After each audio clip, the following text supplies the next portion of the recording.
question. Come on. Oh, we're doing it. You're doing it right now. We're doing it. Oh, cheers. We're doing this? We are a go. Well, welcome to the conversation. I'm Psych. Joining me today is letter K. And I'm letter K, and this is Psych. So it's always going to be K and Psych, or Psych and K, however you decide to do it. So we're here on the first episode of the conversation. Episode 1. Episode 1. Of how many? The number, how many of these the will number there be? can go into the stratosphere. Okay. I don't know that we'll ever catch up to Rogan, but Do we have that much to talk about? we never run out of stuff to talk about. So do you want to tell them what the conversation is? Well, it's more or less a conversation held by a couple of middle-aged men in their 40s, discovering life together, working through life experiences, researching things, coming to conclusions about usual topics or maybe some of the unusual, hopefully things that are universal and that can provide value to all of you. And value to us as well. Well, Because hopefully. First episode, and I've learned quite a bit about our first series of episodes. The topic is going to be a midlife crisis. Midlife crisis. And it's something that kind of holds over everybody. But before we get into that, so real quick, today we're drinking Mitchers, small batch bourbon. We'll get into that a little bit more next episode, but want to spend the buffer time this episode kind of quietly introducing ourselves. Yes. So Psych, if you had to say Who am I? 20 words, what would it sound like? I am a married middle-aged man with a couple of children who spent most of his early life wandering through about a dozen jobs before finally settling on his current profession and education. And of course, letter K is 27 years old, and I spent the first. Well, the math's not going to work. Okay, so I'm 46. I spent the first 20 years of my life, my work life, in retail. Went back to school, and now I have a very good job in electronics. No kids, but hardcore cat person. So there's that. So let's just hop right in. So midlife crisis, if you don't mind, I want to read something that I have here. So in my research, I came across several articles and some research papers. Not the most exciting reading. Not the most exciting reading. It wasn't written by Stephen King. No, it wasn't written by Stephen King. No, it wasn't written by Stephen Hawking either. They're mid-level scientists. We're talking about a topic that has not been researched extensively and is just now starting to become a psychology kind of deal. Mm-hmm. But I read an article in Forbes magazine called Midlife Crisis, Signs, Causes, and Treatments, because apparently somebody thinks that... Does it need a cure? That's what I'd like to talk with you about, because a lot of people don't think there is. Midlife crisis, I think, is a misnomer. But Shelby Simon wrote this article, and it starts out with a good definition of midlife crisis.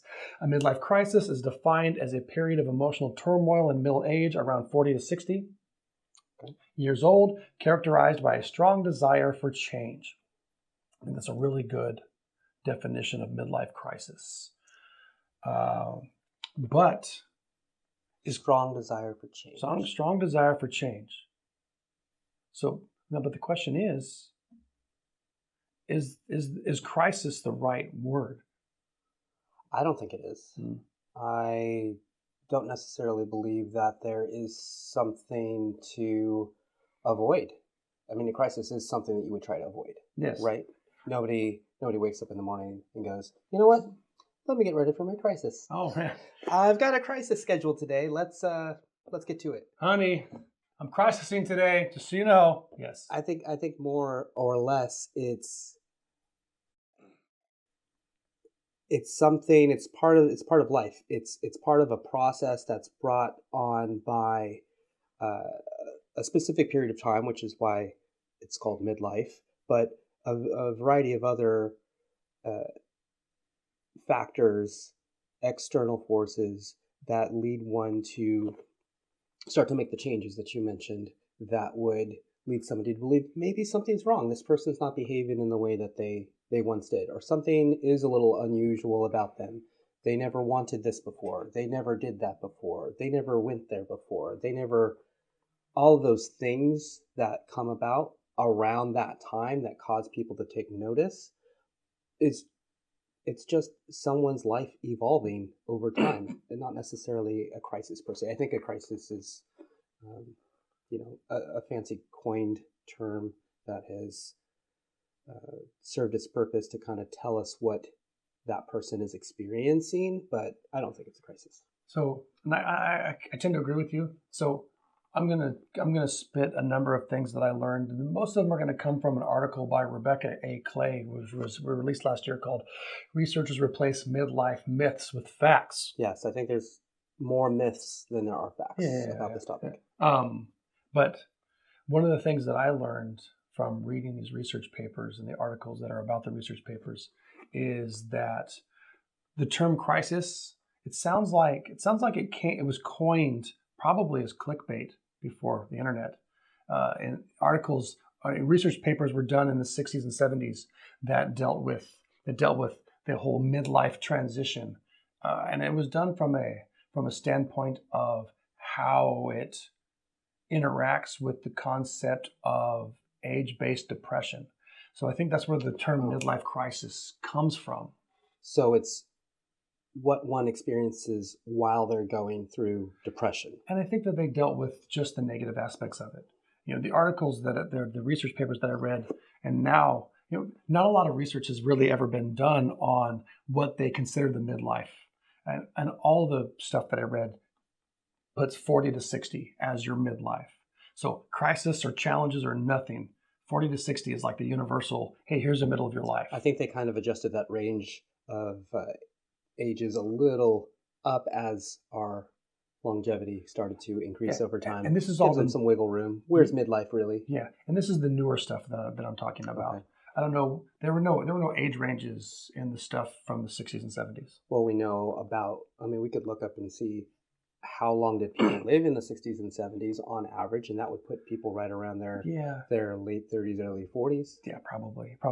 But I think that they use traditional life events as the focal point for the midlife thing. Okay. Things like career changes, average age of divorce, empty nesting, those kinds of things. I think that's where they put that. And those kind of those are pretty universal. I mean, how much has life expectancy increased since the mid 70s? I don't think it's significant enough to really worry too much about that. So talking about midlife as a crisis, I think is a derivative of the research that was done kind of haphazardly back in the day. Mm-hmm. And so what I'm seeing here is that most growth research is done for adolescents, babies, toddlers, young children. Yes. And then again, seniors to death. Yes. So the whole idea of midlife research, I think, is really, really, really recent. All the people alive in that age range are way too busy to be studying themselves. Yeah, but I'm seeing some things coming out, like this article here that I read from Rebecca Clay talks about a 34-year study that they were just publishing it. Okay, so they just needed the time. They had already thought about this topic earlier. They just needed to put together. People were working on it, but it's not like I said, early life, end of life, which has basically been studied for hundreds of years. The people who started working on that study are now in their midlife crisis. They're way past it. You're talking about people who started maybe an intern working on their PhD at the time. Well, if you're talking about a 34-year study they released results in 2023. Yeah, they must have started at 1989. Yeah. They're pushing the edge. They would have had to have been right at the in its infancy, right there at the beginning. So one of the things that I really thought was interesting during my reading was that psychologists and researchers they want to get rid of the word crisis. They want to get rid of it. I agree. I agree with them. I think it's unnecessary. I think we change so much within our language. Yeah. We have words, and then we use them for a time, and we find out they're not meeting our needs, or they're not communicating exactly what we need, and we transition from them. Honestly, I think it's more, newspapers, magazines, and now the internet. So is media driving this? Yeah. They sensationalized it at that time. How do I get my research read?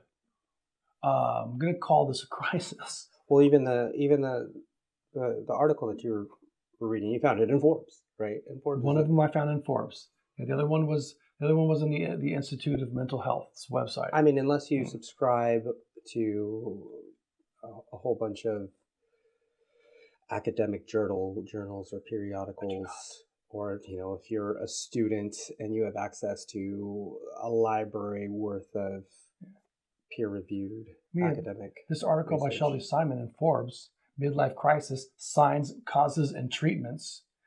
If you're somebody who's worried about the changes that are happening, or you're stressing about your middle of your life, yes. and you see that clickbait title, yes, you're like, oh, there's a pill for that? Mm-hmm. It's not true. There's no pill for this. And then you take this or do this and prescribe this, and you'll be just fine. Well, the article talked about changing the way that you think and feel, basically how you perceive the way that your mind works. That was the big takeaway from that one.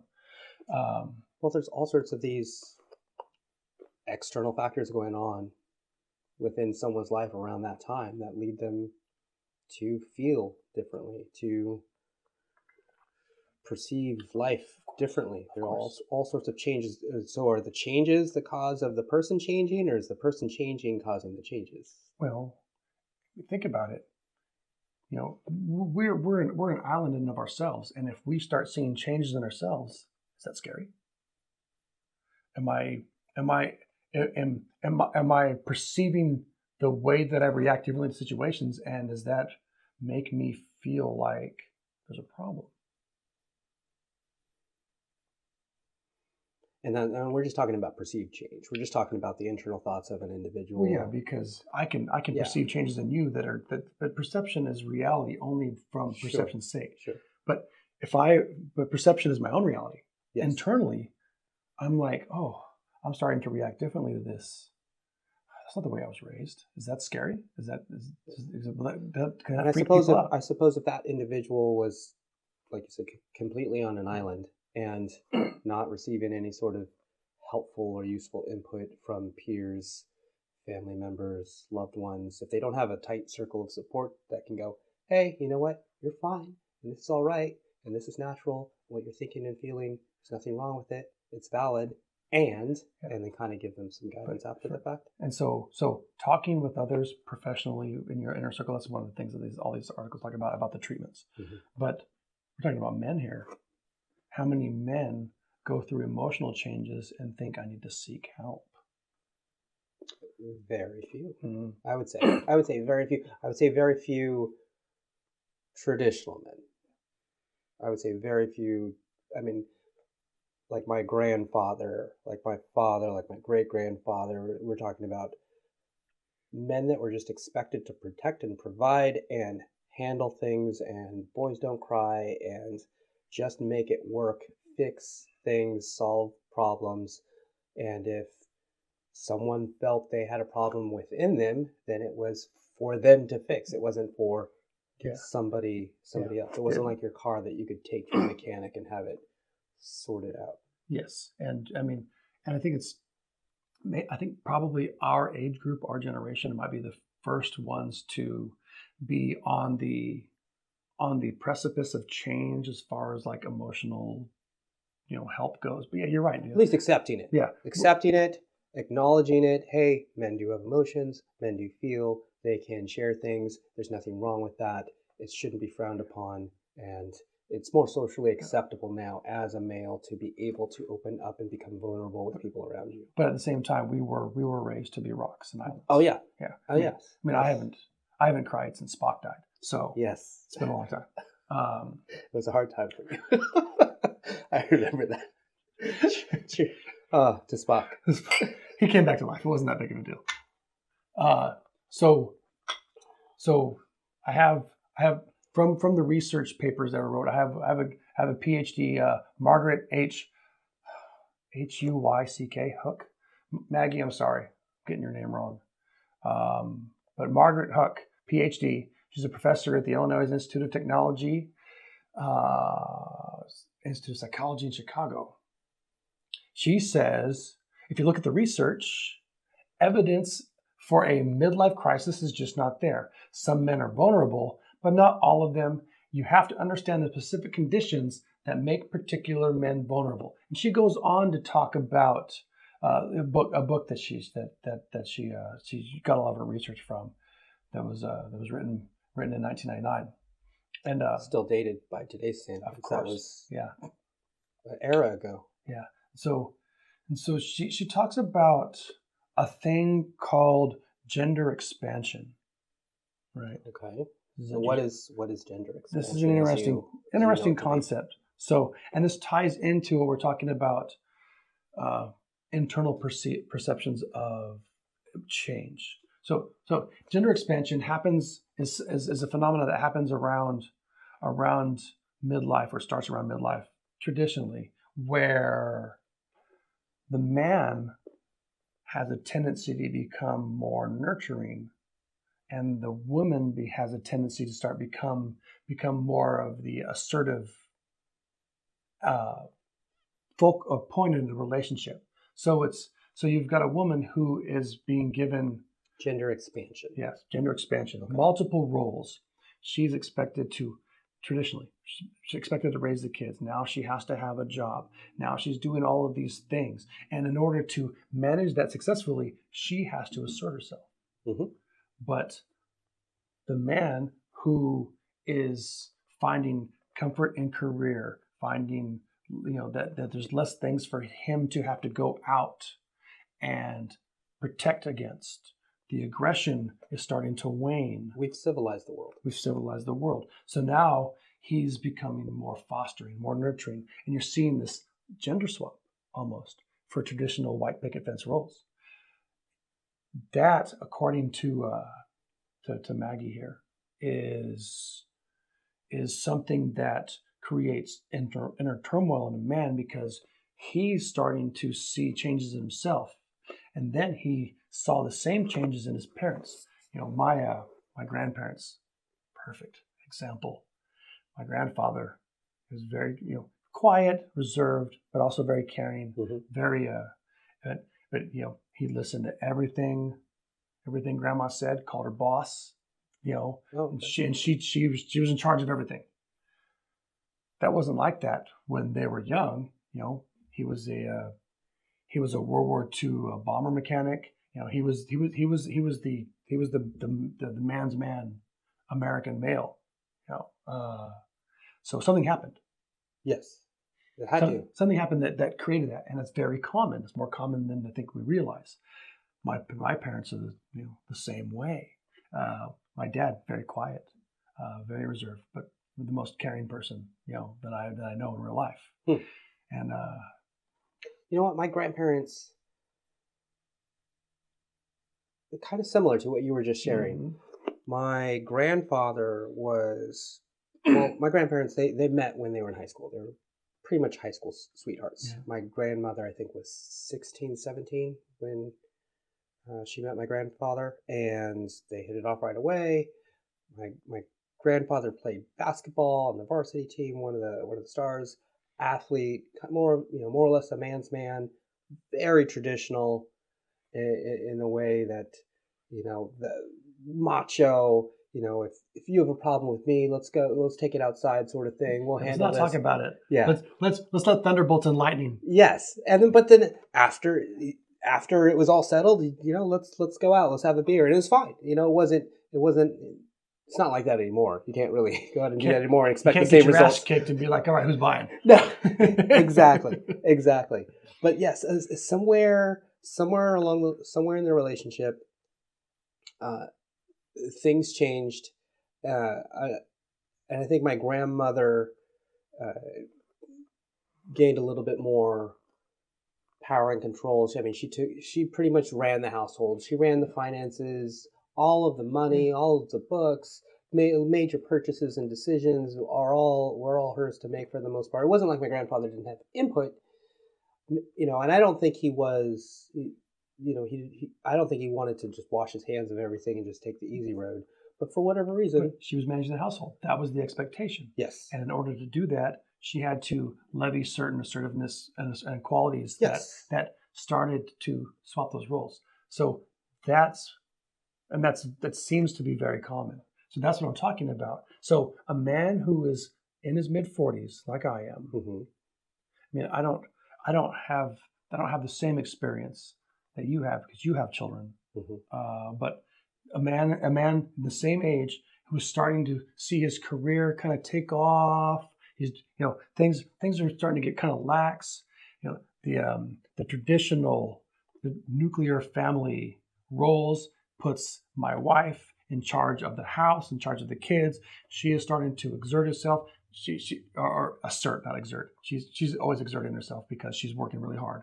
But she's asserting herself. She has to in order to manage the household successfully. Mm-hmm.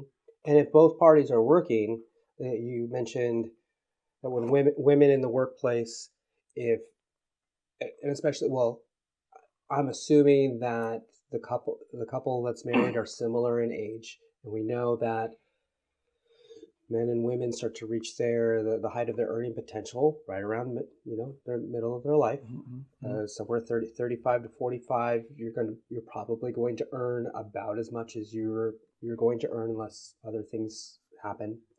So as a woman's making strides in her career, as she is advancing her career, in order to do so, she's going to have to, like you said, be assertive. In order to ask for a raise or to demand a raise, you're going to have to be maybe a little bit more disagreeable, especially with somebody that you're negotiating with. So everything, you're taking on the more masculine traits, perhaps. You're kind of just wearing it on. I'm not saying that woman is masculine, but you can use those traits and those skills to your advantage in the workplace, and some of those are going to also transfer. But there is definitely evidence to suggest that this is a phenomenon. Now what we're talking about is me as an early middle age, somebody who this transition. I'm currently in the middle of this transition, and I'm seeing, as am I. I'm seeing the end result. Okay. And my parents and my grandparents. Oh, interesting. And now am I concerned because I'm turning into my parents? No, well, it's more like I see my future in my father, who I don't emotionally realize yet that he's in the place he wants to be. He's happy. He's content. All I see is I have spent the first 35, 40 years of my life fighting to be the man that society wants me to be. And now I'm starting to see these slight changes, and it's scary. That's where I think the midlife crisis concept develops from, is from seeing the cyclical nature of society and being concerned that it's happening to me when society spent the first 35 years of my life telling me that that's not how I'm supposed to be. Well, what are the things that would qualify for, what meets the criteria of scary things that you would want to avoid? What rises to that crisis level? Is it divorce? Is it my kids are leaving and I'm afraid? Is it they're grown and they left the house? Is it my career is about to change? Is it I'm at the peak of my career and I'm not going to make any more than what I'm doing now, like no matter how much more I work? Like, are those things that somebody is contemplating during that period of time that would cause them to behave differently? In this situation, I don't think so. I think that that's a separate aspect of the midlife crisis concept. Think like life event changes or stressors, and the research seems to suggest that stressors create a whole other dynamic. Well, at this point in our life, most of those the peak stress events are mostly behind us. We're not, at least for you and I, we're not moving. We're We're not changing professions. We're not getting married or divorced. Kids aren't leaving, going off to college or something like that, or moving out of the house. Like all of those things, we're not re-careering right now. So I think the financial stability is a big part of eliminating those midlife stressors. Being financially stable, having enough income to sustain oneself, and then lend disposable income. Yeah, because the classic midlife crisis scenario is I go buy a sports car, but I want a motorcycle. Yeah. See, this is kind of how we got on this topic a month ago. The thing is, if financial stress is a factor, maybe I can't even consider buying a motorcycle, or maybe that exasperates the stress because now I'm going to go buy this thing that I can't afford. And so it all comes back around to what creates the stress that makes the midlife phenomenon a crisis. Because the other side of that coin is not everybody goes through midlife crisis. Agreed. And not everybody perceives midlife as something that is adversely affecting them. Some people take the same two parallel people can take the same scenario, and one of them sees it as a stressor, one of them sees it as a challenge. Sure. And that's what the Forbes article was talking about, is not changing the activity, changing the way you perceive the activity. Well, I think you raised an excellent point about challenges, because where we are currently in our lives, we kind of have to invent them. We kind of have to make them up for ourselves. We have to go and search for them. And if we don't, then life can get incredibly comfortable. It can get somewhat boring and predictable. Boredom is a sign of classic midlife crisis. Yes. So we look for signs like lethargy or things that seem like depression, but it's just lack of drive. It's just boredom, no drive. Somebody who goes through and tries out a bunch of different hobbies. That's another classic sign. And then abandons them shortly thereafter. Yes. Just searching for something else that's going to take. Going back to the sports, the sports car or the motorcycle. Perhaps that comes up for that person. It comes to mind for them at that period of time in their life, when they know, hey, I'm not going to live forever. I've never done this before. I'd like to give it a try. I probably would have earlier if I had the opportunity and the means. Now that I have both now, and extra time, perhaps if kids are grown and moved out, or maybe there's been a recent divorce and someone's no longer with their spouse, and now they have disposable time on their hand to go along with their disposable income, because they're most likely at the peak of their earning potential. Yeah. So, but also,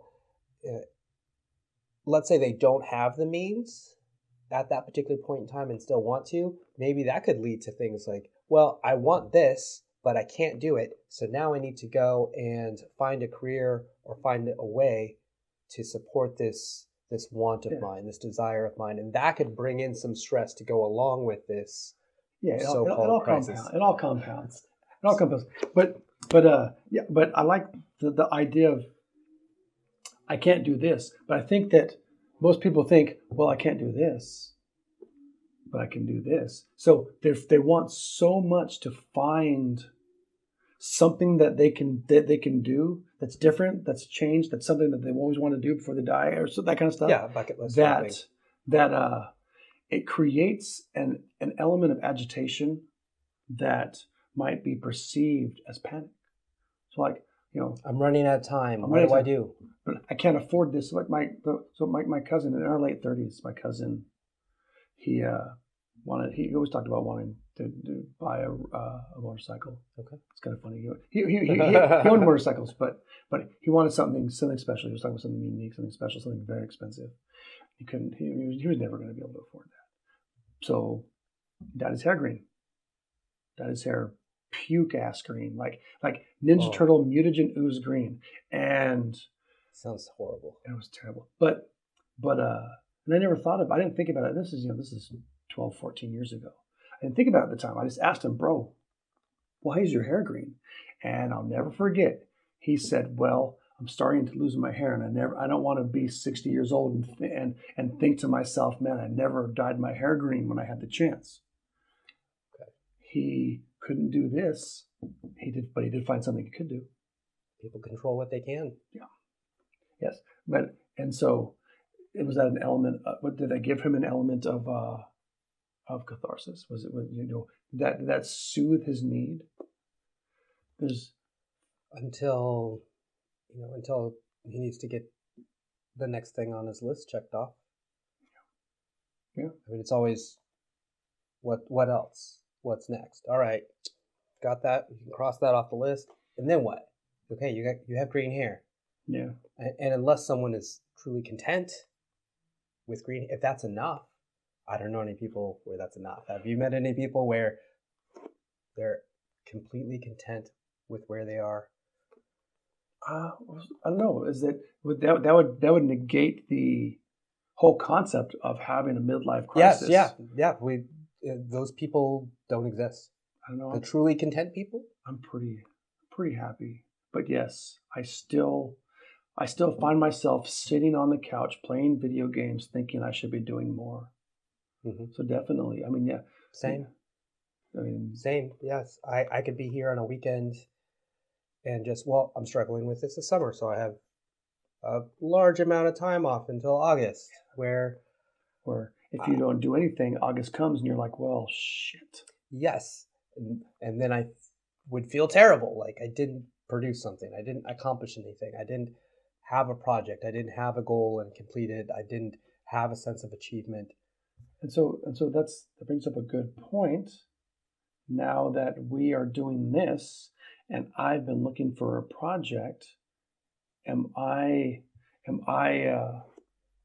meet the criteria for midlife crisis? Because I did live music in my 20s and 30s.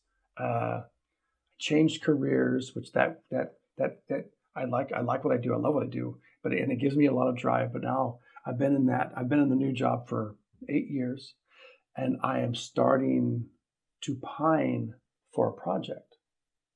And here we are. I mean, I agreed to this without even. And it had been on my mind for a while myself.